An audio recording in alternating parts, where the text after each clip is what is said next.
Okay, guys, this is the moment we have all been waiting for.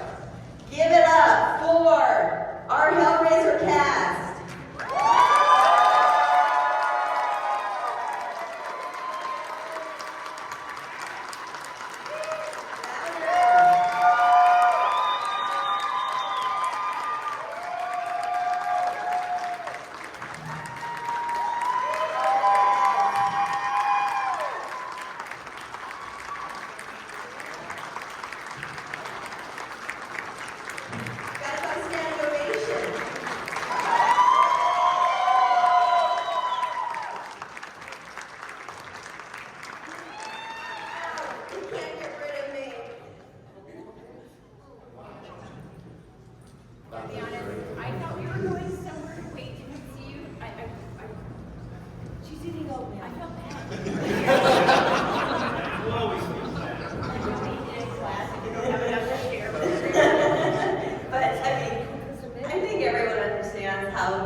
Okay, guys, so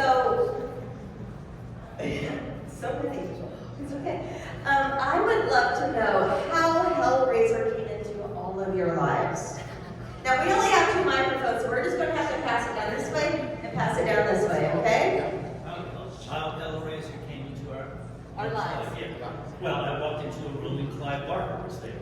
And Clive said, "What are you doing?" And I said, "Not much." And he said, "Okay, so come and play with us."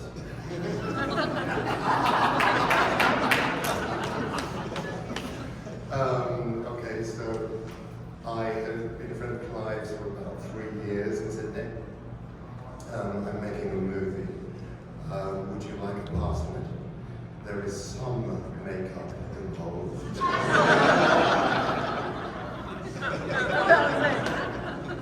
Well, Grace Kirby was Clive's cousin, and she didn't want to do the second film, so they just sent out a general call for an actress with, I believe, mime skills. I was asked to do the audition. I nearly didn't because the chatter scared me too much. And I thought I had to play him, and I hated mask work. But I went anyway because my friend Jeff from Lancashire said, "Oh, go on, Bobby. Years from now, they'll be writing books from you. Bobby Wilde, Queen of the Bees."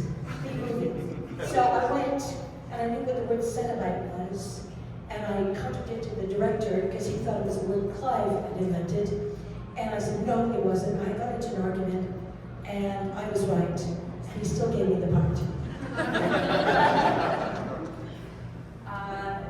I was reading for Waxworks 2, with Tony Hickox, and we had just bought a house, and I had a lot of work to do on it, and I didn't really like the offer they gave me, and I said, "Well, what's the next thing you're doing?"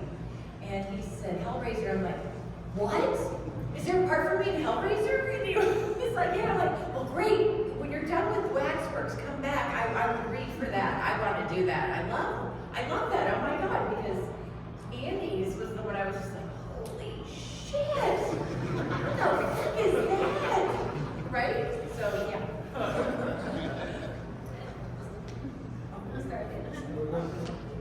Well, I only came on at number 2 because Clive's producer wanted him to do a different movie. So Clive, Doug and I all grew up together in Liverpool. We've been in theatre companies in the 70s, and in the absence of any established professional, Clive told the producer Chris Figg that his only he could maybe write the script for him for number 2. And the only funny aspect to it was Clive called me and said, "I know you write fiction, you've ever written a screenplay?" And I said, "No, I've never seen a screenplay." And he said, "Well, if a producer calls in the next 5 minutes and asks you the same question, are you prepared to lie?" You guessed my answer. And 5 minutes later, a very plummy English. I know we all sound the same to you, but Chris Figg sounds like Prince Charles, and I sound like the fucking Beatles. But posh voice came on the phone and said, "Peter, Chris Figg here. Guy tells me, blah, blah, blah. Have you ever written a screenplay?" And I said, Well, yes, I have. First, they're my favorite film. And so we blacked him, and I got the job, so I'm very grateful. You're going to have to forgive me, I'm losing my voice, so if there is an early Melba in the room, just come and see me later. You won't get that, but ask some of the rest of the English cast and they'll explain. Or don't. So I kind of had known Clive for a few years, and then we kind of lost contact, and I just rang him after a couple of years to see how he was, because his books of blood had come out, and he said, oh, hi, sorry, very similar to Nick. I'm just about to make a movie. Do you want to play a monster? And I went, yeah, okay. So that was what happened. Well, I was completely, I should say Hellraiser was sort of unknown to me. I hadn't seen any of the films, and I was called in to audition first for, forgive me, I'm blanking on the character's name, in the 18th century, the woman in the 18th century. And then they said, well, let's have you read for Bobby in the present day. Well, lucky me, they said, you choose. We like you to be in it. You choose which one which role you want to be. Well, that was really cool. So my agents and I discussed it, and I chose Bobby and had a blast, and there you go. How did you do it? Well, as Kim also, I went to an audition. I was living in Los Angeles, and then I went to the audition, and I was totally the character, because I worked very hard for the character. And when I came into the room, the director said, like, you are totally Angelique. I want you. But then it was kind of funny because the producers, they were like fighting each other, and because the movie was like fighting each other. It was like fires. There was like a lot of hell going on. And the producers like, okay, well, do you want to be fired? So they go, well, how come? I mean, I just got hired and I don't want to be fired. So anyway, I did got fired, and the movie went up, and happy I am part of this story with. I'm happy you're happy. Sometimes on a Saturday afternoon when my brains get a bit fried, and people ask me about my audition for Hellraiser, and I tell them that they put me in a room with closed circuit television and a table with a hammer and a pile of nails on it, and told me to get creative. And you'd be surprised how often people go, wow, that's a good one. And then I get sharp and kicked under the table by Steph. She's always reminding me that if you're being ironic in America, you have to say, just kidding. I am, as Pete alluded to, the third member of the Scouts Mafia in Hellraiser, along with Clive. The day my life changed was the day I walked into rehearsals in high school in Liverpool to meet fellow cast members, which included this fellow called Clive Barker. And fast forward after a decade of working in the theatre with Pete, I was at a party in September 1985. It was actually Jane Wildgoose's 30th birthday party, which she was holding as a wake for her lost youth. Jane, who had done costuming for the dog company, the theatre company that Pete mentioned, and of course Clive was about to invite to design and make the Cenobites costumes for Hellraiser. A brilliant piece of work. And Clive and I were talking about something or other, and he said, oh, by the way, I'm trying to put together, quote unquote, a low-budget, independent British horror movie. I think there might be a part in there for you if you're interested. And I said, oh, cool. And we went on to talk about The Price of Fish, but that was the first point at which Pinhead and Hellraiser entered my life. I would love to know from each of you, especially since you guys or a lot of you were in different movies. What was the most challenging scene that you had to shoot?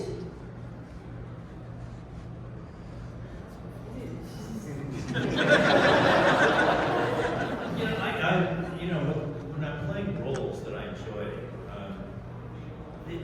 the challenge is, do I suck? That's the big challenge. But you hope you don't suck. But other than that, I think the makeup probably was the biggest challenge for me at the end of the film. But in terms of playing, I just had such a great time. It was really totally unexpected. It was unexpected because Clive Barker was so unexpected to me. Here's this guy who looks like a choir boy, maybe 15 years old, and with this sweet smile, and this mellifluous voice, and then I got his books of blood, and I started reading these books, and they fucked me up. Honestly, I thought, wow, this guy is something else. So I felt like I was in the right company. He was a kindred spirit, definitely. Gosh. Okay, so makeup itself, as Simon will attest, had its own challenges because I couldn't really hear, speak, or see. At the bits, I could just about that. I suppose the bit that was the most challenging was something that was not in the script, and that was putting 2 fingers down Ashley's throat. Because, you understand, I can see out my left eye, actually, over there. And it's like, and honestly, if Ashley wasn't such a great actress, and really, because literally just given it like half an hour's notice to think, by the way, Nick, you're going to shake your fingers down Ashley's throat. Okay, Clive. That's what you want to do. So it took us a little time, but it's that bit. The other bit was the most painful. Okay, a pretty brief story. So, Chatter's death, Ashley's got this wooden hunk of wood, which is a box wrapped in brass. Smashes Chatterer in the face. I mistimed one of the blows, so I really got hit in the face pretty hard. And they realised, they stopped filming, got me off set, because I was really quite dazed. And they gave me whiskey through a straw. Sorry, Jack Daniels through a straw. Jack Daniels on set. And then I was doing that kind of full makeup and so on, and that's when I went blind. And then a voice very quickly said, "It's okay, Nick, there's been a power cut."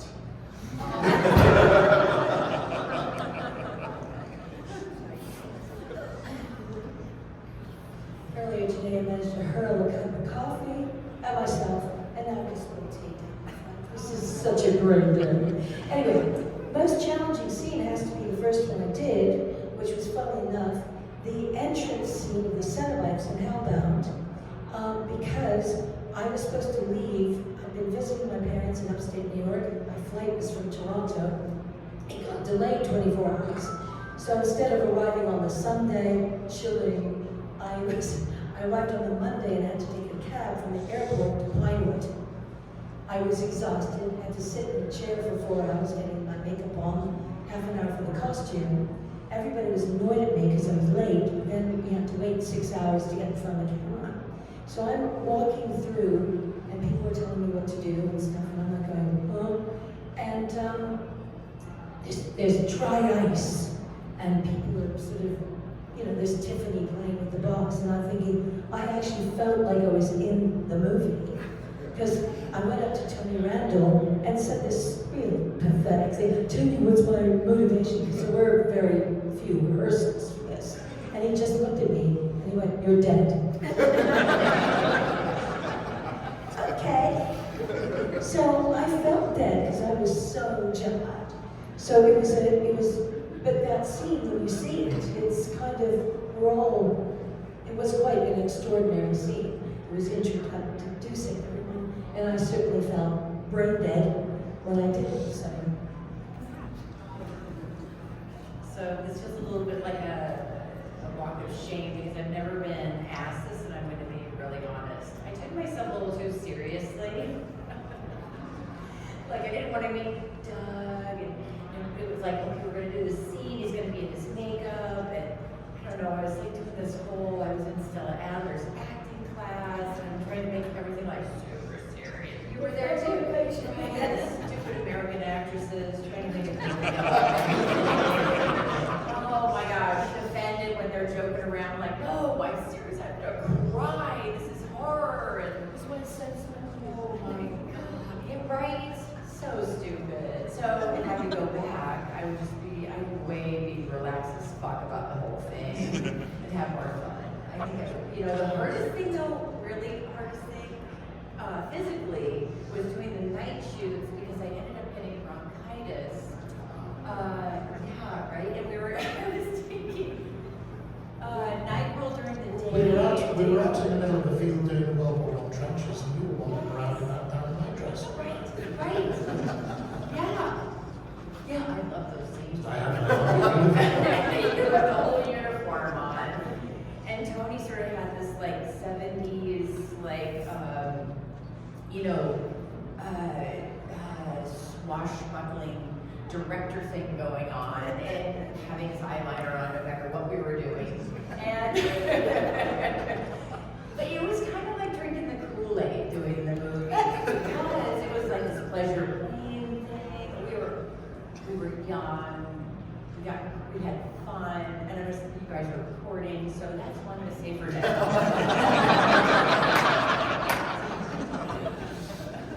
Of course, Hitchcock would have told you about me that your motivation was your salary. Except on Hellbound, that would have been no kind of motivation. But I'll go to my first scene as well, because there were two of us on Hellraiser who didn't really have a clue what we were doing. One was me and one was Clive. Because I'd never been to theatre school, I'd never had any drama training, and it shows. Thank you, Simon.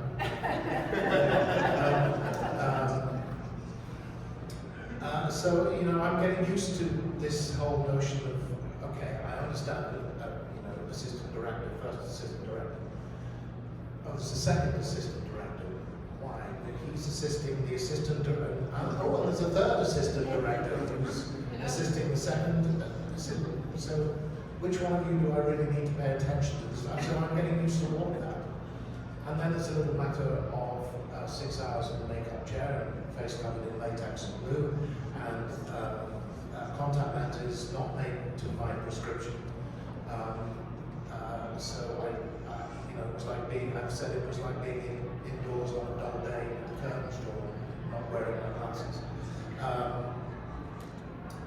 And trying to walk in a floor-length skirt without tripping over.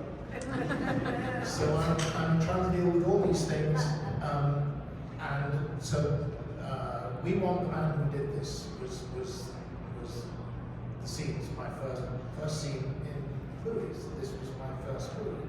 This was my first moment, nervous as fuck.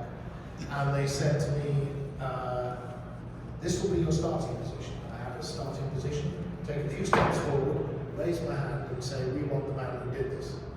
It's not difficult, is it? Except I can't see my mark on the floor, which is no big deal. So they gave me a sandbag behind my heels, which is normal practice. I didn't know that. I thought I was being treated as, the slightly dim child at the back of the and this will be your finish mark.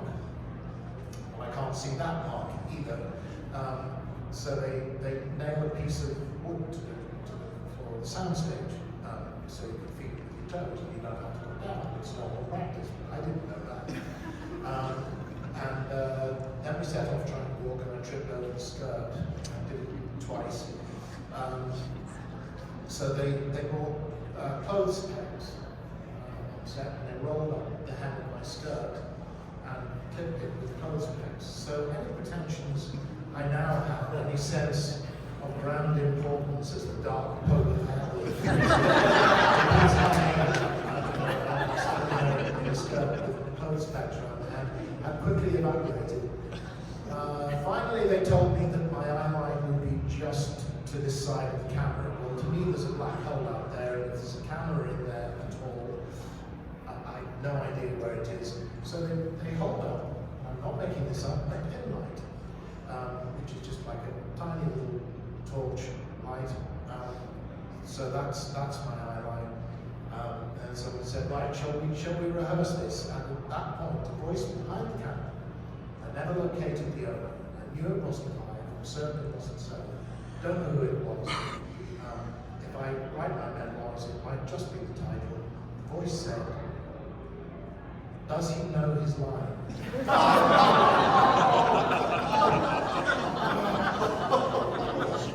It's the only fucking scene I did that day. We lost the man who did this. 7 words. I pride myself. 7 words.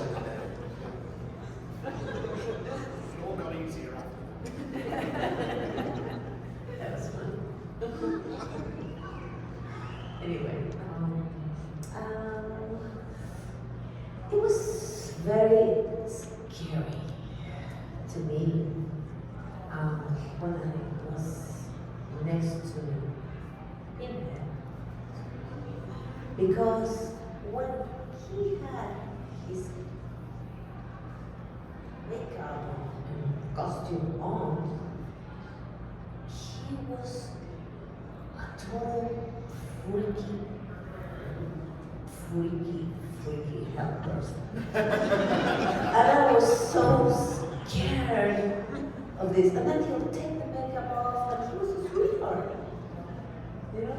And I'm like, what is going on? I mean, who am I dealing with? You know? So, I started like training myself, like how to know. Every time I would see in his full costume, I was just so scared to hell. I mean, really. And then I figured, okay, I have to meet this guy. And so suddenly, one of the scenes, I got like, okay, the director wants you to kiss Pinhead. How am I going to kiss him? How am I going to kiss him? They're thinking of taking all the things away from you to kiss him. It's like, no. This is not going to work. It was so funny. You don't have memories? Me either.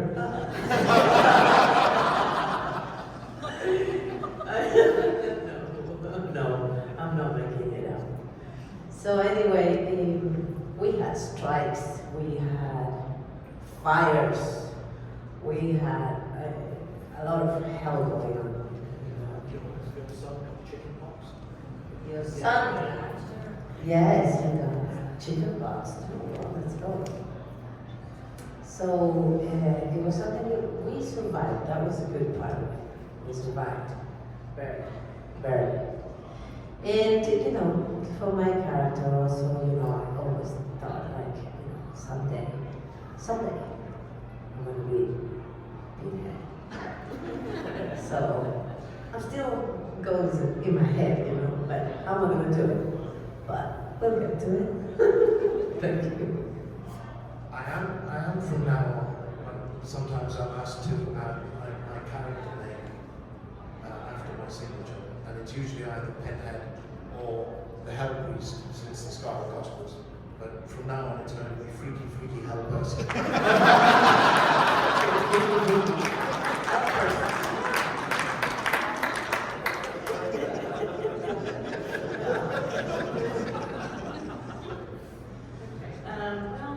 Let's see, what other was challenging? Well, kind of sadly, one of my apparently more challenging scenes was just running down a hallway, because I think it was the first take.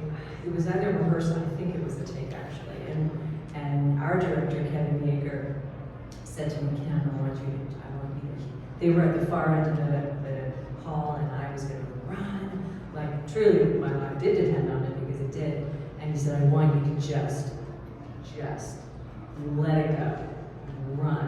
I said, okay, so I was, similar to what Terry was sharing. This was very intense, and it was. And you really do. You have to put yourself in the circumstance as much as you can. Obviously, that's part of your job.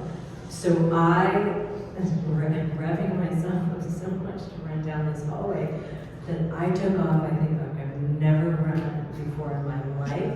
My feet slipped out from under me. I tumbled.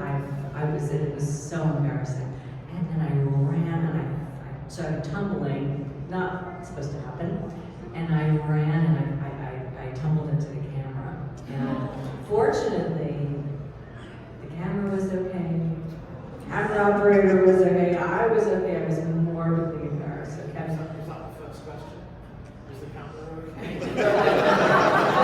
Most likely, it was the first thing in my head. Is like, oh my God, what did I do? So Kevin Baker, who I have such respect and love for. He's a good guy. Came over to me and okay, good. Just pull it back to a hair. I said, we'll do. So that was kind of fun. And I think just navigating the box and remembering the rules and sending freaky hell, what was it? freaky hell person, aka Pinhead. I had a great time. Funnily enough, I remember sitting in the makeup room with freaky hell person on that first day, and him going over that one line we had to do. We want the man who did this. We want the man who did this. We want the man who did this. All these different takes. No, you're not going to like from that. You've had your moments.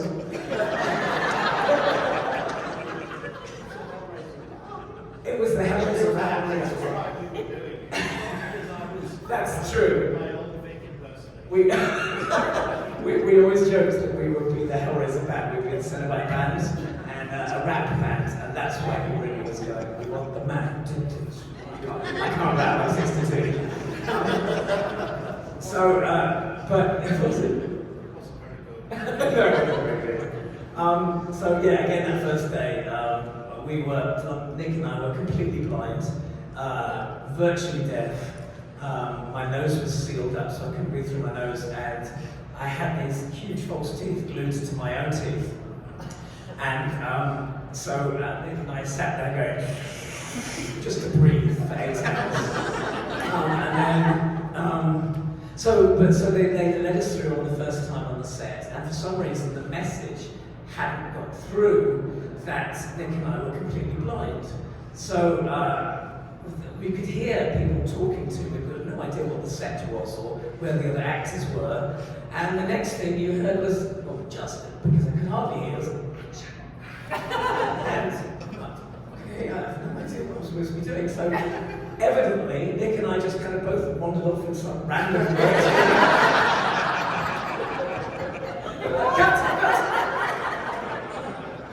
So there was a lot of huddling, evidently, because I couldn't see it. But it got worse than that a few weeks later, because originally my character did have dialogue, and they were all plosives, so P's and B's, perhaps, we'd prefer you, or impossible. But because of the teeth, I couldn't get my lips together. So I could say, aha, impossible. And it kind of wasn't very scary. So we got to the first take of me having dialogue, and I was trying to, I can't do the words. What? I can't say the words. But you. And evidently they went away in a little huddle. There was no budget for ADR for dubbing. So they came back and they said, okay, what we're going to do, we're going to take all your dialogue away from you, and the female Cenobite is going to say it. And that was the most distressing day on set. And we went back to the green room and I cried inside the butterball costume. And nobody knew. So Clive's line, no, it was much sadder than that.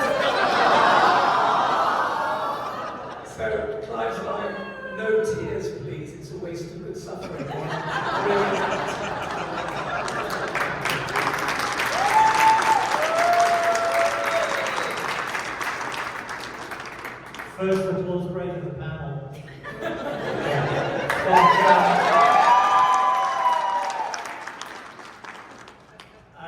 as you know, you're not really an actor like the rest of them, but I wrote the movies and they wanted me to stay on set through the shoot for Hellraiser 3, but they didn't have the budget to keep me on set as a writer.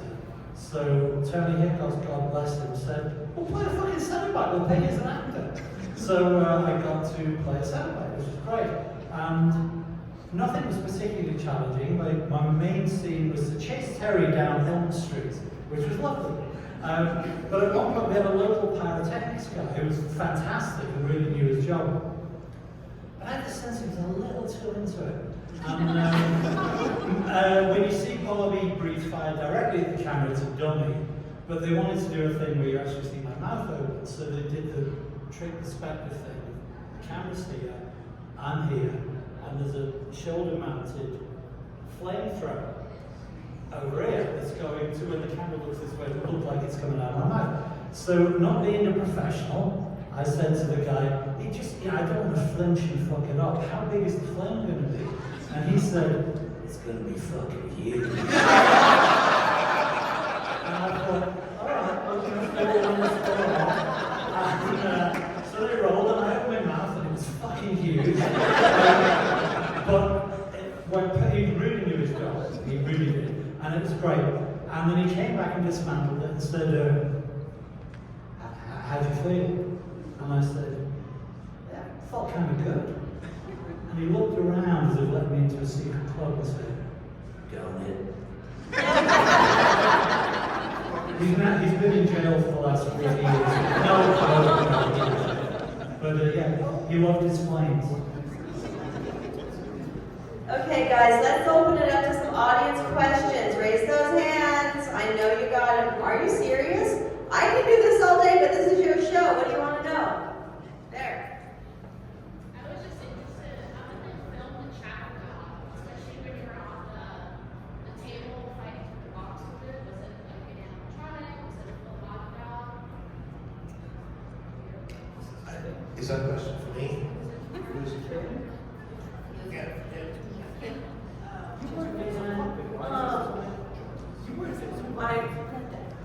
This is, I have to be honest, I don't remember. I wish I could tap into those files from 20 years and 19 years ago. Does anybody else remember how that might have happened? Well, not precisely. I did the table, I don't know. I actually think it was puppeteered from beneath. Didn't Kevin and Gary had a couple of guys underneath moving his legs, and it was, it's hilarious. Let Kim tell the story now, but it's funny, isn't it? Working with what's meant to be terrifying, and you've got 4 guys underneath. Move the fucking left leg. You're moving the fucking left leg. But Kim sold it. It's always the actors who sell those things, not the. I hope Peter answered. All right, anyone else? Yes. This is basically for everyone, but the new Hellraiser movies are coming out and there's no leather. How does everyone feel about the configuration with the skin instead of doing with leather? Because it makes a lot more sense. Sorry, can't hear. It's no leather in the new film. I think it's because it's vegan. Alright, she wants to know also, like, how do you feel about that? Are you in favor of it being skin instead of leather, or do you still want your leather daddy back? Skin's scary. Vegan's not scary. Sorry, I didn't get that question. What did you say? For the new Hellraiser, Yes. are you upset that there is now skin in place of the leather suit? Well, I actually thought the design of the whole film was quite, Lost our leather guy. quite wonderful, but you cannot beat leather. You know what I'm saying? Because it is, of course, unless you get vegan leather, it's not, it's so.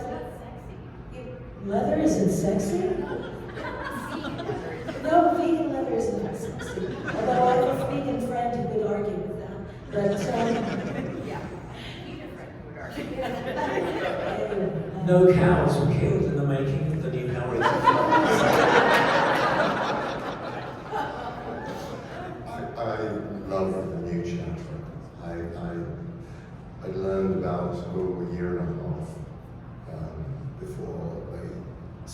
brilliant. The new Hellraiser, that they cast a 7-foot-tall actor to play Chatterer. I just thought that is amazing.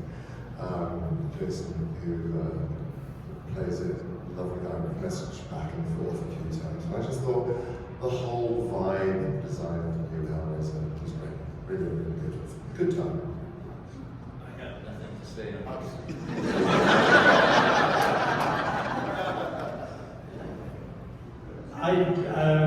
They look great. I thought the designs were great.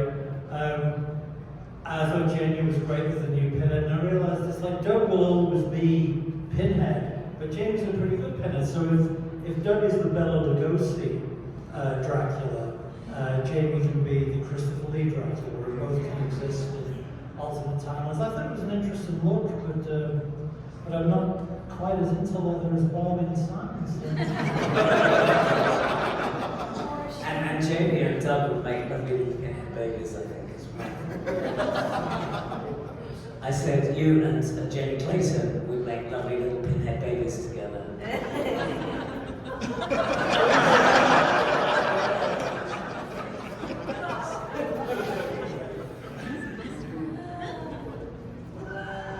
No, I don't think anybody would replace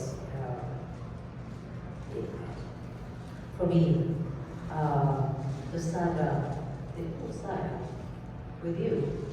It's so scary. I tend to like go this way. The new film, I saw the new film is great. I can say, but it doesn't have cows and all the leather things. There's more, I don't know how to say that. I don't know, I'm more masculine or something. I tend to stick with this Hellraiser. Anyway, that's it. I haven't seen the Yes, movie, so I seen it, can't so- comment. Yeah. Although it's just still online to watch this. Skin was very prevalent in the original Hellraiser, I would say as well. The flesh being interlaced with the costume, which Jane's precise intention was. I think also Clive says this in The Hellbound Heart, was that you couldn't tell where clothing began, ended, and person, thing, creature began. My first feeling when I saw the design was, they brought the skinned man aesthetic to the Cenobites, and I thought that's cool. And I've commented that I thought the redesign of the makeup for Pinhead was clever. I can't really say anything beyond that. I made that comment and Jamie replied on Instagram, OMG, the OG has spoken. I'm sorry, go on. No, I was wondering, would you ever be interested in doing a Nightbreed crossover Hellraiser film? Who's that question for precisely? Everyone. Everyone's been in. Yeah. Do you have the money?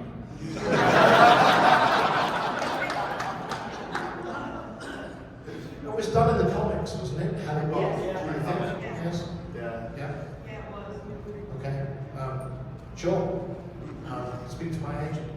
I'm really interested. It could be fun to play both Chatterer and Kinski, because they're two characters I'm really passionately fond of. So yeah, double the work. I'm in. It's more of just a statement for your character, Larry. I really feel for him. I feel like he's a big victim in the movie, and every time I watch the movie, I really feel for him. And I just want to say that,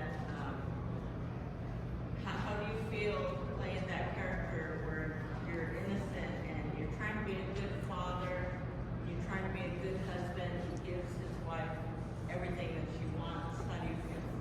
Yeah, that was the challenge for me, was to play Larry, because I mean, obviously playing Frank was that's for me that was easy. putting on the skin and getting the eyeballs and whatever. But Larry was, to make Larry credible, and it is the setup to the whole thing, to the horror, and that's where I felt, and that's what interested me about the film, doing the film, was that there was the underlying theme of the family, and the family, sinking into the horror. And one of the most horrible moments for the film with me, and when I watched it, I was amazed how I reacted, is that when Larry is moving a piece of furniture up the stairs, and then there's a close-up of a nail ripping into his, his hand. But yeah, thank you for saying that. This, it really is. Larry's often overlooked because of the extraordinary, personages of the Cenobites and Frank and Frank's, transformations. Yeah.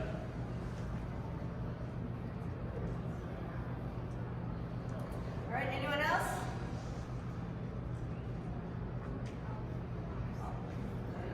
You all clearly have such respect for each other's performances and things. That being said, if on a one-off for fun situation you can play someone else's character, which would you pick and maybe why?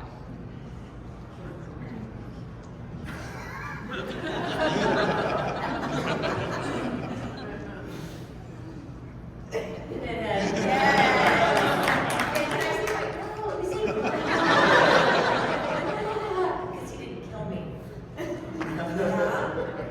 Well, if you read the Hellbound part,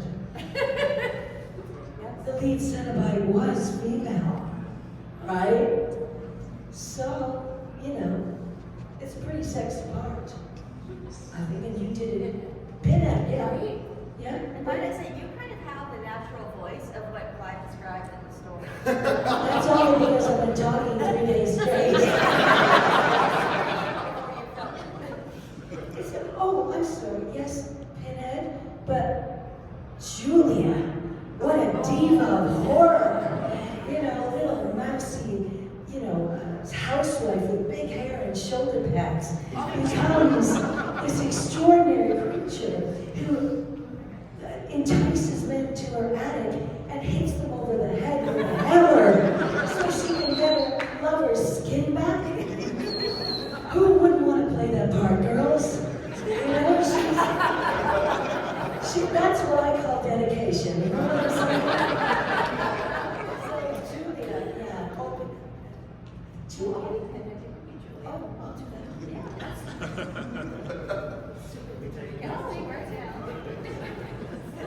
I think some of the most perfect casting was Julia's victims.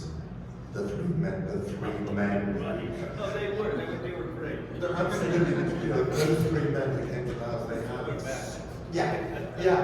And it's just like, God, I would love to play one of those because honestly, the time that you know about those guys, you know everything you need to know about those guys in those few moments that you see them, and they get shorter and shorter. You get to actually see the character, and I just like to play one of those guys. Yeah. Well, I have no, because I ran the range from Larry to Frank, so please, I'm not going to get greedy here.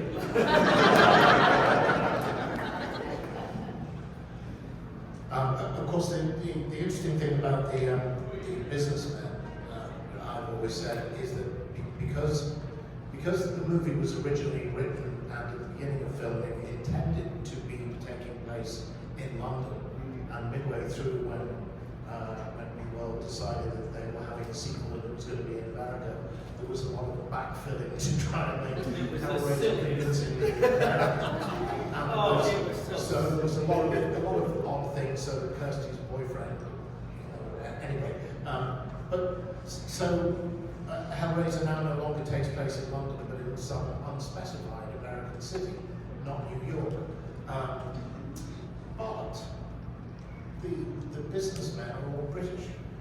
And I always thought it's very weird in the movie that it's a piece of perversity in Julia that Clive could not have dreamt of, that Pinhead could not have dreamt of, that she specifically trolls the bars of this unnamed American city looking for balding British businessmen. Do you think that would be never ends out doing?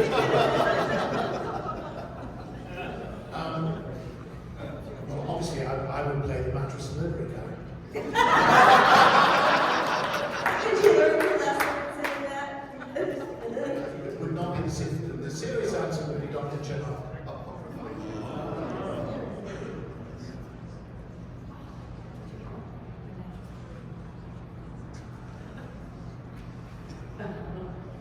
Well, anyway,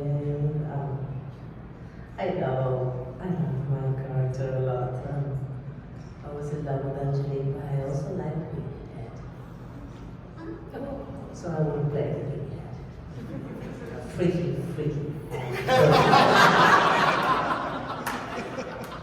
Let's see, I think for me it's obvious too. I would be interested in playing the evil femme fatale. Angelique, that would be a blast. An 180-degree turn. Yeah. So I think I would really like to play Skinless Frank. Because A, he can see, and he can hear, and he can speak. Yeah, he can speak, although he was dubbed. Because it was a different actor who played Skinless Frank to the other Frank. But also you get Snog, Claire Higgins, which is always going to be a joy on Snog is Kiss. Snog. Oh, yes, you get to kiss passionately Claire Higgins and get covered in buckets of blood before each take. I think that'll be a joy. Sounds great. I don't have any that I'd like to play because they were all fantastic. In each movie, the whole cast was great. So I'm happy to let them keep their parts. The other thing, sorry about Skinless Frank, is in these days in Hollywood they have this gunk that they use for like the alien kind of gooey bits.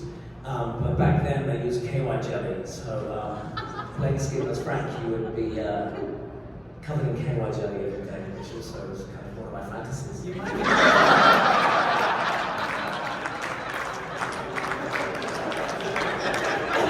you know what KY jelly is?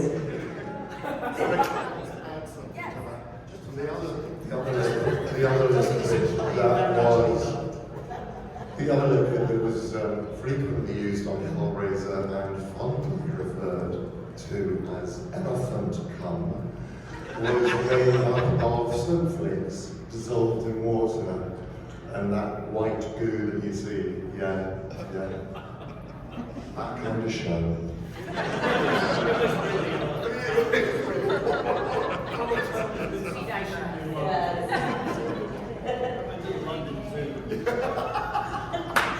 All right, so I have one final wrap-up question for you all before I let you go. And on our podcast, The Dolls of Horror, we have a segment every episode where we pick an epic line from the movie. Sometimes it's 4 or 5 or 10 because we can't pick, and there's so many.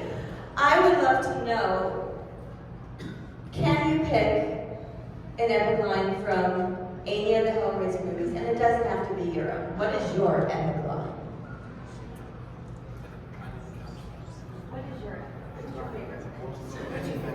Oh man, I got a few. Do we have about 10 minutes? No. You know, actually my favorite, as much as I love Jesus Wept, the one I loved the most was So Much for the Cat and Mouse shit.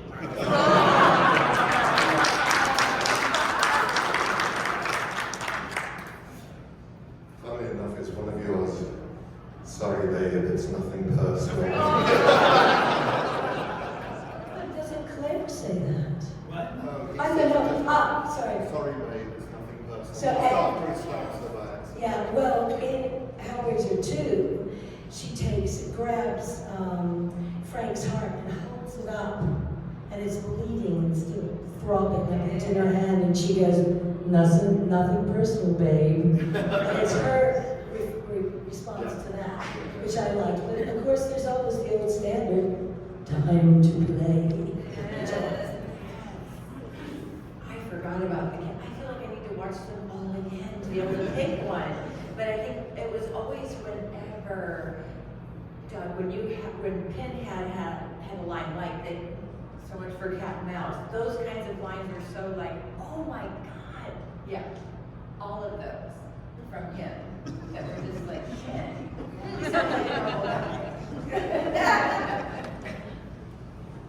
It's Jesus wept, immortalized by the great Mr. Roberts. Yeah, thank you.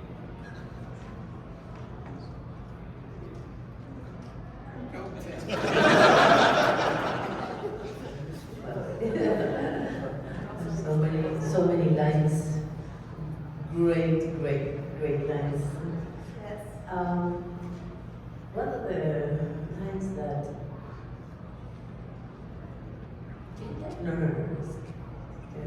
it's freaking helpers. And it's like, and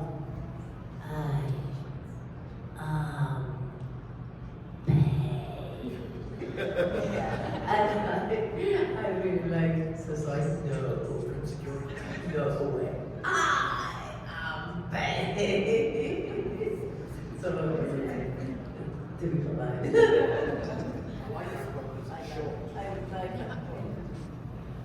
And this is not just because it was one of my lines, but I just think it's kind of funny and it was like a punch. You go play with your dog, you bastard. I've got two. I'm going to misquote it, I think. Well, I hope not. Please hear, but it's take your best shot, Snow White.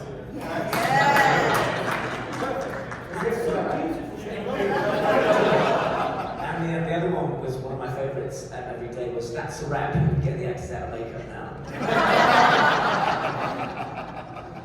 I feel I should refrain because, first of all, I'm a little insulted nobody remembers the lines. But